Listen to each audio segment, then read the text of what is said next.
నమస్తే. కూటమి ప్రభుత్వం అమరావతిని ఏకైక రాజధానిగా నిర్ణయించారు మొత్తానికి కూడా. అంటే గత ప్రభుత్వం 3 రాజధానులు అన్న తర్వాత మేము వస్తే ఖచ్చితంగా అమరావతిని ఏకైక రాజధాని చేస్తా ఉన్నారు. ఈ అమరావతిని కట్టడానికి లేదంటే అమరావతి పనుల కోసం కూటమి ప్రభుత్వం ఒక ప్రత్యేకమైన సంస్థను ఏర్పాటు చేసింది. ఆంధ్రప్రదేశ్ రాజధాని అమరావతి సిఆర్డీఏ పరిధిలో ప్రత్యేక ప్రాజెక్టులు ఏవైతున్నాయో వాటిని అమలు చేయడానికి ప్రభుత్వం కీలకమైన నిర్ణయం తీసుకుంది. అంటే కంపెనీల చట్టం కింద ఒక ప్రత్యేక వాహక సంస్థ, స్పెషల్ పర్పస్ వెహికల్ అనుకోవచ్చు, దీన్ని ఎస్పీవి అనే సంస్థను ఏర్పాటు చేసింది.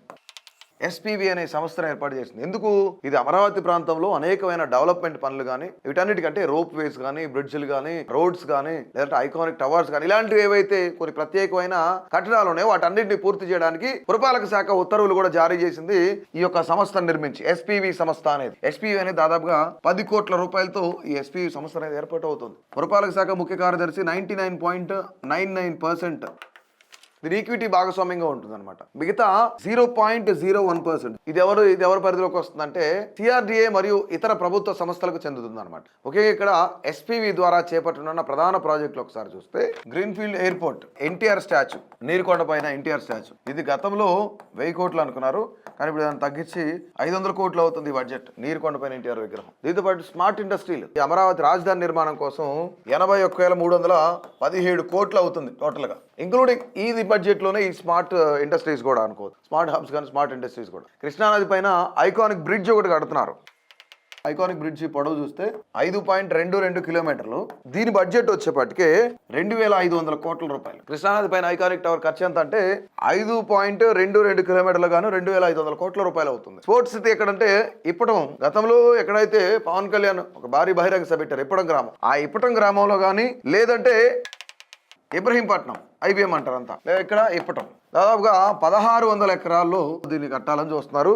దీని బడ్జెట్ ఒకసారి మనం చెక్ చేస్తే 600 నుంచి 1000 కోట్లు అయ్యే ఛాన్స్ ఉంది. ఇదంతా స్పోర్ట్స్ సిటీ అనమాట. ఇక్కడ రోప్వే కూడా కట్టాలి అని చూస్తున్నారు ఇక్కడ అమరావతి ప్రాంతంలో. ఈ రోప్వేకి సంబంధించి దాదాపుగా 400 కోట్ల రూపాయలు బడ్జెట్ అయ్యే ఛాన్స్ ఉందని చెప్పేసి ఇప్పటికే చెప్తున్నారు. అమరావతి ఇన్నర్ రింగ్ రోడ్డు, అంటే ఇప్పుడు అమరావతి ఇన్నర్ రింగ్ రోడ్ ఏదైతే ఉందో ఆ ఇన్నర్ రింగ్ రోడ్డుకి సంబంధించి ఓఆర్ఆర్ అనుకుందాం, ఇక్కడ 16,310 కోట్ల రూపాయలు అవుతుంది దీనికి. అంటే ఇంక్లూడింగ్ ఇన్నర్ రింగ్, అంటే అవుటర్ రింగ్ రోడ్ ఏదైతే ఉందో అవుటర్ రింగ్ రోడ్తో కలుపుకొని ఇన్నర్ రింగ్ రోడ్ కూడా బడ్జెట్ ఇది 16,310 కోట్ల రూపాయలు ఈ రోడ్డుకి సంబంధించి. ఈ ప్రాజెక్టుల అమలుతో పాటు భవిష్యత్తులో చేపట్టే ఇతర ప్రాజెక్టులు కూడా ఎస్పీవి ఏదైతే ఉందో ఎస్పీవి ఆధ్వర్యంలో కొనసాగించనున్నట్లు కూడా ఉత్తర్వుల్లో స్పష్టం చేశారు. దీనికి సంబంధించిన బోర్డు డైరెక్టర్లు ఎవరెవరు ఉన్నారు, వాళ్ళ పేర్లు ఏంటి అని మనం చూస్తే ఎస్పీవికి పురపాలక శాఖ ముఖ్య కార్యదర్శి నాన్ ఎగ్జిక్యూటివ్ చైర్మన్ గా వ్యవహరిస్తారు. బోర్డులో సభ్యులుగా కొంతమంది అధికారుల పేర్లు చెప్తున్నారు. ఎవరెవరంటే ఆర్థిక శాఖ ముఖ్య కార్యదర్శి ఒకసారి చూస్తే పీయూష్ కుమార్, ఆర్థిక శాఖ ముఖ్య కార్యదర్శి పీయూష్ కుమార్, ఈయన కూడా చాలా ముఖ్యమైన వ్యక్తి ఇందులో వ్యవహరిస్తున్నారు. ఇంధన శాఖ ముఖ్య కార్యదర్శి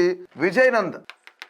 వీళ్ళతో పాటు రవాణా రోడ్ల శాఖ ముఖ్య కార్యదర్శి, భవనాలు పరిశ్రమల శాఖ ముఖ్య కార్యదర్శులు కూడా ఒకే వ్యక్తి చేస్తున్నాడు, ఆయనే ఎంటీ కృష్ణబాబు. ఇక సిఆర్డీఏ కమిషనర్ ఇక్కడ కె కన్నబాబు కూడా ఉన్నాడు.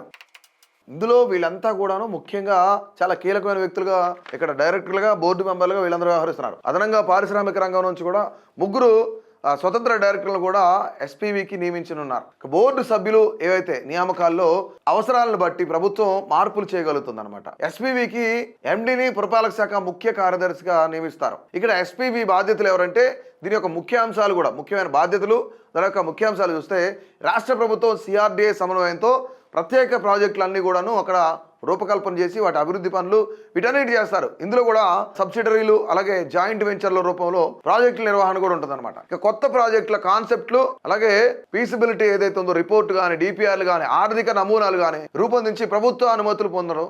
అంటే PPP ఈ మధ్య మనం చూసాం, పబ్లిక్ ప్రైవేట్ పార్ట్నర్షిప్ అనేది ఇక్కడ చూసాం. ఇది కానీ ఈపీసీ కానీ, ఇక హైబ్రిడ్ యాన్యుటీ మోడళ్ల ద్వారా కాంట్రాక్ట్ సంస్థల ఎంపిక నిర్మాణం కూడా చేస్తారనమాట.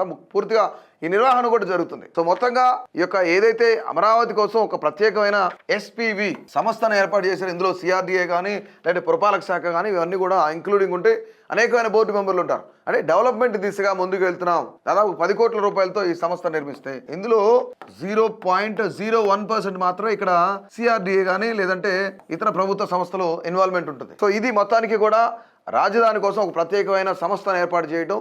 సో ఏర్పాటు అన్ని డెవలప్మెంట్స్ ఆ ఏరియాలో ఏదైతే ఐకానిక్ టవర్, ఎన్టీఆర్ స్టాచ్యూ కానీ, లేదంటే ఐకానిక్ బ్రిడ్జ్ కానీ, కేబుల్ బ్రిడ్జ్ లాంటిది, ఇలాంటి స్పోర్ట్స్ సిటీ కానీ, స్మార్ట్ ఇండస్ట్రీస్ కానీ, ఇన్నర్ రింగ్ రోడ్స్ కానీ ఇవన్నీ కూడా ఎస్పీవి సంస్థ ద్వారా పూర్తి చేయాలని చెప్పేసి ప్రభుత్వం భావిస్తుంది. సో ఈ యొక్క సంస్థ ఏర్పాటు పైన, ఈ రాజధాని పనులు ఈ సంస్థకు అప్పగించడం పైన ప్రతి ఒక్కరు కూడా ఆమె యొక్క అభిప్రాయాన్ని తప్పకుండా తెలియజేయండి.